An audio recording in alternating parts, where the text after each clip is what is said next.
जिनको 100 गज के प्लाट पीछे देने का बात कही गई थी, उन लोगों को प्लाट के नाम के ऊपर जगह दिखा दी गई, परंतु कोई पोजीशन या उनके नाम कोई रजिस्ट्री नहीं हुई। और काफी संख्या के अंदर ऐसे लोग चक्कर काट रहे थे कि हमें उस 100 गज प्लॉट की पोजीशन भी मिले, उसकी रजिस्ट्री भी मिले। बहुत सारे ऐसे बेनिफिशरीज थे, लाभार्थी थे, जो ये चाहते हैं कि हमें 100 गज का प्लॉट मिले। उसको लेकर के एक योजना पिछले दिनों आदरणीय मनोहर लाल जी ने वो बनाई। विधानसभा के अंदर भी इसका बजट का अलग से प्रावधान किया गया और उसके निमित्त कल सोनीपत में ऐसे जो लाभार्थी हैं उन सबको प्लॉट की पोजीशन भी दी जाएगी। हरियाणा प्रदेश के अंदर अलग अलग स्थानों के ऊपर ये कार्यक्रम का आयोजन होगा। उस कार्यक्रम में हमारे हरियाणा सरकार के सभी मंत्रीगण, हमारे सभी विधायकगण वहां पर मौजूद रहेंगे और मैं स्वयं सोनीपत से इस योजना के माध्यम से ऐसे हमारे जो लाभार्थी हैं उनको प्लॉटों की पोजीशन भी दी जाएगी और उनको रजिस्ट्री भी वहीं पर मौके पर ही करा करके उनको सुपुर्द किया जाएगा। और इसके बाद ऐसे हमारे हरियाणा प्रदेश के अंदर ये 20,000 लाभार्थी हैं जिनको कल प्लॉट और पोजीशन दी जाएगी, क्योंकि ये कांग्रेस सरकार ने इसको शुरू तो किया परंतु उनके हालात के ऊपर छोड़ दिया। वो घूमते रहे,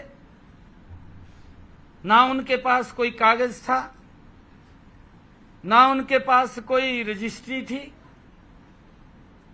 वो घूमते रहते थे कि हमें कोई पोजीशन मिल जाए, परंतु जब उनके पास कोई कागज नहीं था, खाली नाम मात्र के लिए जगह दिखा दी और उसके लिए वो चक्कर काटते रहे।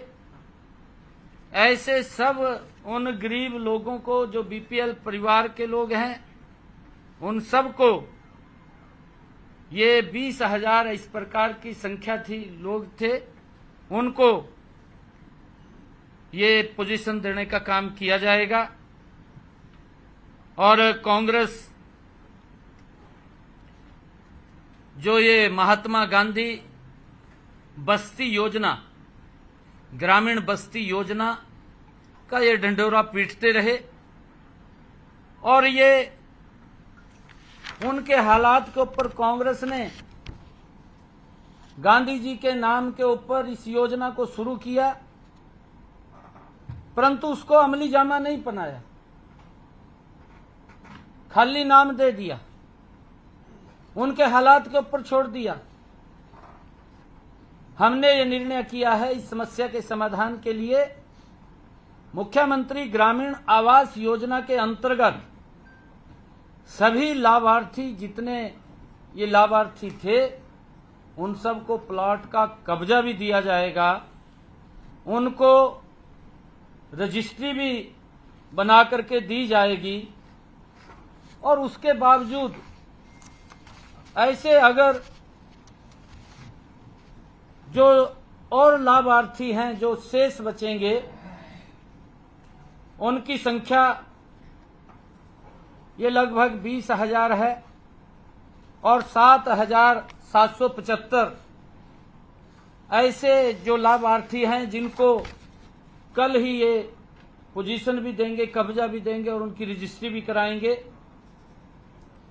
20,000 लोगों के जो हमने चिन्हित किया है, जहां उनको प्लॉट नहीं मिल रहा है या जमीन उपलब्ध नहीं है, शीघ्र ही जल्दी ही अगले चरण के अंदर हम उसकी सारी की सारी तैयारी कर रहे हैं। लगभग वो फाइनल टच के अंदर है।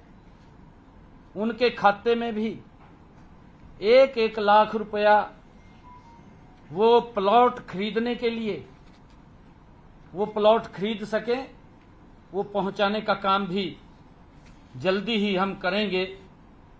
ऐसे ये लगभग जो संख्या है कि हमारी सरकार की सोच है और ये सोच डॉक्टर भीमराव अंबेडकर जी, ये सोच महात्मा ज्योतिबा फूले जी की, उनके सपनों को साकार करते हुए देश के यशस्वी प्रधानमंत्री आदरणीय नरेंद्र मोदी जी और हमारी डबल इंजन की सरकार उनके जीवन को सरल और सुगम करने के लिए लगातार उसमें सुधारीकरण करते हुए उन तक लाभ पहुंचाने का काम ये हमारी सरकार कर रही है। और ऐसे अगर और भी कुछ लोग बचेंगे, उसके लिए भी हमने ये कहा है कि एक पोर्टल के माध्यम से वो रजिस्ट्रेशन करेंगे कि जो ऐसे लाभार्थी बचेंगे उनको भी वेरीफाई करके जो पात्र व्यक्ति है उस तक लाभ पहुंचाना हमारी सरकार का कमिटमेंट है और उसको लेकर के हम उन तक ये लाभ पहुंचाने का काम करेंगे। आदरणीय प्रधानमंत्री जी ने पिछले 10 वर्षों में प्रधानमंत्री आवास योजना के तहत हमारे प्रदेश के अंदर लगभग 14,939 मकान बना करके देने का कार्य किया है। प्रदेश के अंदर लगभग 15,356 निर्माणाधीन हैं जिनके ऊपर काम चल रहा है। जल्दी ही उनकी भी चाबियां उनको सौंपने का काम ये हमारी सरकार डबल इंजन की सरकार मजबूती से कर रही है। और लगभग हरियाणा के अंदर प्रधानमंत्री आवास योजना के तहत हमने पिछले 10 वर्षों में 552 करोड़ रुपया इस योजना के तहत हमने खर्च किया है। और ऐसे जो नए मकानों के अलावा भी पुराने मकान हैं, डॉक्टर भीमराव अंबेडकर नवीनीकरण योजना, उसके माध्यम से 2138 पुराने मकानों के विस्तार, उनके नवीनीकरण के लिए भी हमने 60 हजार रुपया उन तक पहुंचाने का ये काम किया है। और इस योजना के तहत प्रति जो बेनिफिशियरी है, लाभार्थी है, उस तक 3 किस्तों में 1,38,000 रुपया पहुंचाने का काम ये हमारी सरकार वो कर रही है। प्रधानमंत्री आवास योजना ग्रामीण के तहत 29,440 मकानों के निर्माण की स्वीकृति दी है। इसमें 26,318 मकान बनवाए गए हैं। इनके ऊपर 376 करोड़ रुपया की मदद वो की गई है। हमारी सरकार लगातार गरीब के हित के अंदर मजबूती से फैसले लेती हुई ये नरेंद्र मोदी की सरकार, डबल इंजन की सरकार, गरीबों के हित में मजबूत फैसले लेकर के उनको सशक्त करने का काम कर रही है।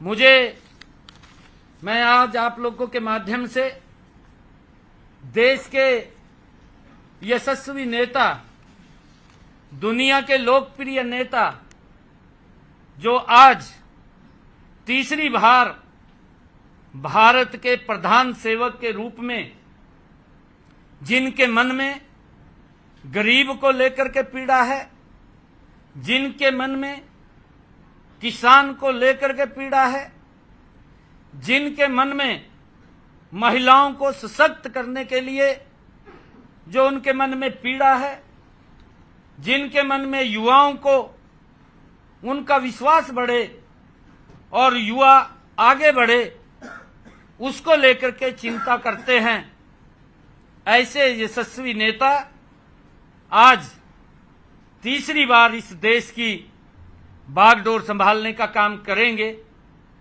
और मुझे ये पूर्ण विश्वास है, आदरणीय नरेंद्र मोदी जी को मैं हरियाणा की तरफ से बहुत बहुत बधाई भी देता हूं, शुभकामनाएं भी देता हूं। उनके नेतृत्व के अंदर ये भारत और गति से आगे बढ़ेगा।